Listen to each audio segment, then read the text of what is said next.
that time, where the big T bears on my back, where I'm where I am. I remember the time when I wrote down all the lyrics I could think of that mentioned James Dean. I made a poem out of it. Then I swapped them out for Roy Keane because what else should I do with time? Not that, no, probably not that.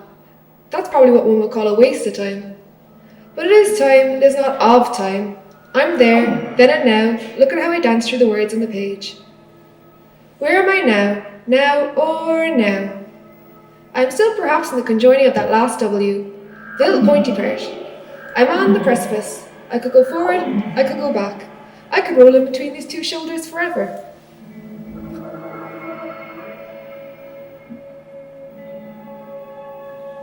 That's the text that we hear from this other voice. There's the imagery behind you, and then there is your costume, and then finally there is the interaction with the painting. But I would ask you to tell us a bit more about how these different elements and how they came together. Yeah, so I did most of the writing for the book WW during my master's in Glasgow. I did art writing there for a year, and when I was writing, I was like mainly reflecting on my painting practice, but I also always wrote alongside my painting practice, and usually like more poetic type writing.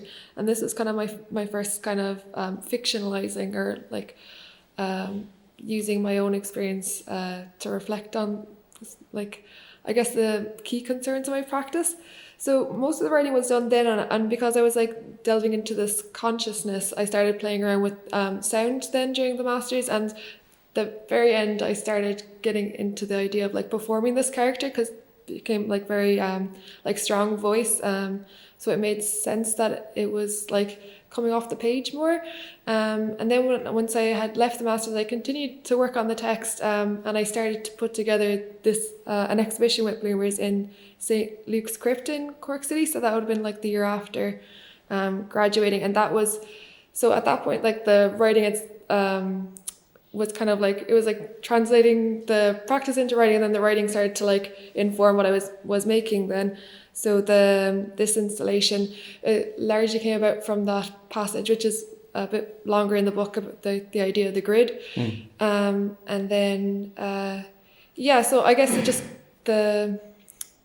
that they just kind of started to feed into each other then. So the more that I had the opportunity to perform as Mary, like the more I thought about like her as a character, which was able to make the writing stronger, and then the costuming of like the blue dress. I guess I was just kind of thinking about this, like a quite traditional kind of virgin blue kind of associations with a type like Mother Ireland type figure, but then it's also kind of like a strange kind of dress, so I liked that.